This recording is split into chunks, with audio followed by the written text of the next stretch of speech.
stabilize the macroeconomic conditions, but equally increase survival pressure on the citizens, with the number of poor rising by additional 58 million in 6 years. Well, that's what the World Bank has told us in their report. Nigeria is objecting this, but in this latest report, Nigeria's development update released by the bank, it warned that the gains of reforms, subsidy removal, foreign exchange market, liberalization of tax system, and recalibration remains fragile and unevenly distributed, with the historical structural imbalance in growth and economic inequality deepening. Now, he pointed at rising poverty, high inflation, falling purchasing power as major setbacks to the reforms, advising the authorities to reduce food inflation, improve the use of public resources for development, and strengthen the social safety net to bring gains home to Nigerians. Now, this same report noted that the number of poor Nigerians rose from 81 million to 139 million, or about 61% this year, with projections putting the absolute poverty rate at 141% by next year, from 2019 to 2023. Now, the report added that average consumption fell by 6.7%, highlighting the sharp deterioration in the welfare of average Nigerians. Now, you will agree with me that there's been this back and forth with regards to this report. Nigerian government has maintained a firm ground, saying no, this is not the reality on ground. But the World Bank says this is what our research has showed us. My guest is Dr. Chijioke Ikechukwu. He is a renowned economist and a vice president of the Abuja Chamber of Commerce. He joins me via Zoom for this conversation live from Abuja. Dr. Ikechukwu, I must thank you so much for being my guest for this conversation. Thank you, Tolu. It's good to have you in. Now, I think it's appropriate for us to start this conversation with understanding this report. I'm sure myself and we've had this conversation around Nigeria's reforms and what these reforms means and how important these reforms are for our economy. Fine, Nigeria has undertaken these reforms, but now we're talking about the fallout of these reforms. That is what IMF is talking about. Now, in my understanding, this report from IMF is not totally all negative. There are some positives highlighted in that report. So let's take it up from there. What do you make of the generality of that report? Recall that when the reforms were going on, both the World Bank and IMF were congratulating Nigeria over the reforms we had in our economy. And so Nigerians, again, were not understanding the reason for the reform, because for some of us, the reform was very necessary to be able to solve our problems in the long run. And so that was just why those hard decisions were taken in the form of reforms.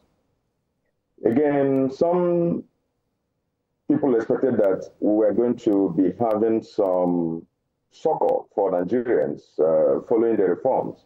And as far as those succor are not coming, to that extent, Nigerians would think it's about reforms for government and nothing to consider the citizens of the country.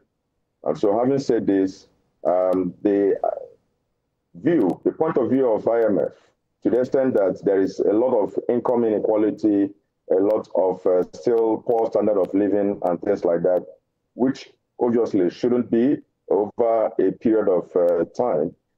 That's actually what IMF is saying. But of course, the same IMF also projected and increased the projection of Nigeria's economic growth from 3.0 to 3.4, meaning that the economy is growing.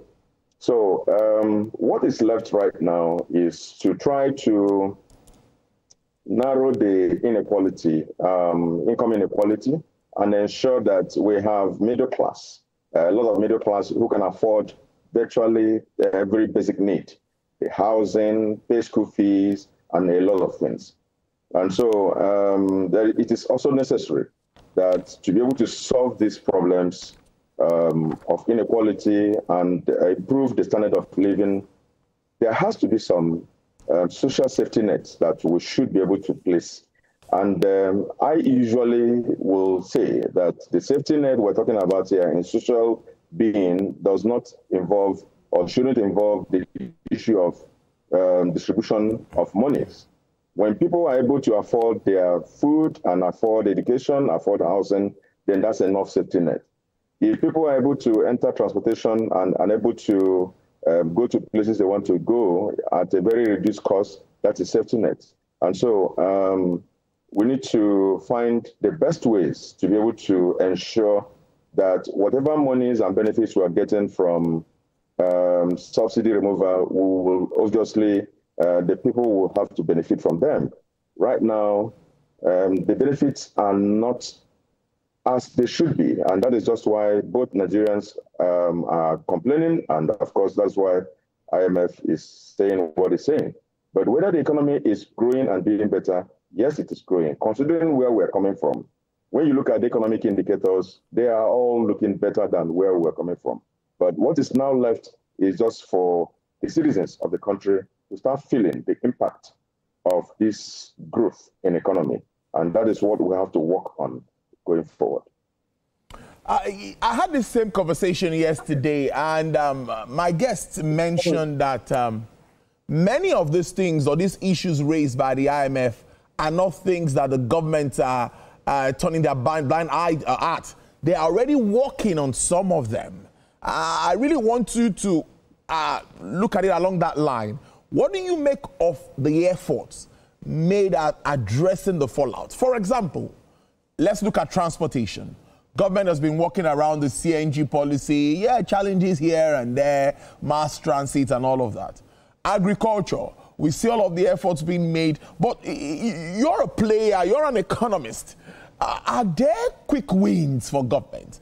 You know, with the kind of Nigerians, Nigerians, we sometimes tend to be very restless, and we want things to happen just like immediately. So are there quick wins for government that will make people start to feel the impact? Fuel again has gone to about over 900 naira in Lagos. I don't know how much it sells in Abuja at the moment. Yes, there are a lot of quick wins. First of all, I'm sure you know Nigerians are going to celebrate once they notice a lot of fiscal discipline along the sides of all arms of government. Yes. Once Nigerians notice that level of fiscal discipline, they're going to start rejoicing, first of all, knowing that, okay, all these people mean business. But that hasn't come yet. Hasn't come because we're still seeing a lot of indiscipline in that area. Nigerians should be able to afford housing. I know government is doing a lot about housing. I know about the housing program of government where every single state is having some kinds of mass housing going on in those states. But I also know that the government is not saying enough of what it's doing. That is why many Nigerians do not know about them. And then ensuring that an average Nigerian gets access to this kind of housing that is being built for them all over the states and local government areas of the country. When we talk about transportation, I don't think we have done enough. The CNG thing hasn't been well articulated and so hasn't solved the problem of transportation. And of course, if car owners will continue to buy fuel at very high costs, you see that that has not solved the problem. So we need to do a lot in the areas of transportation. I don't think it's so difficult for government to say certain levels of education should actually be free or subsidized heavily, primary school and secondary. I know that in some countries, say in the UK, you see that education at the primary level primary and nursery level is free. And so if it can be free there, we can actually do some subsidy. Well, I don't like using the word subsidy. We can actually make education free. And many other things we can provide for the people. Of course, infrastructure, government is just growing a lot of infrastructure. But of course, we also need to be very particular about providing the railroads, linking up everywhere so that people can move from one part of the country to another at very low cost. So there's a lot that can be done by government in making sure that people benefit completely. But we need to do a lot also concerning insecurity. That's been a major bane in the development of the country. And so we need to do a lot about that to ensure that people can move and we can actually go back to our farms. There are a lot of things that can be done, really. And of course, we need to make ease of doing business still better than what we've been talking about and what we've been experiencing. If we do all this, you see that the people will gradually be experiencing some relief in activities and some relief in the economy to the extent that they can start affording certain things. Right now, you and I know it's still a little difficult for an average Nigerian. Indeed. Now, let's look at the macro now. We see our external reserves hitting about 40 billion US dollars and above. We see our foreign exchange,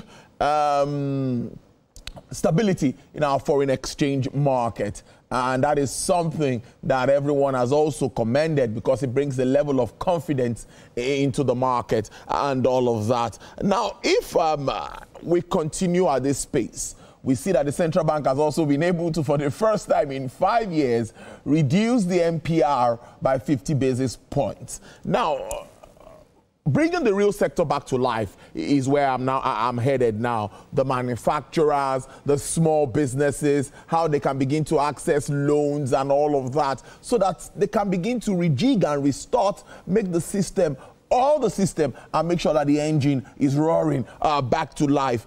What do you make also of that effort by the Apex Bank, and what should be the attendant or expected impact on the real sector?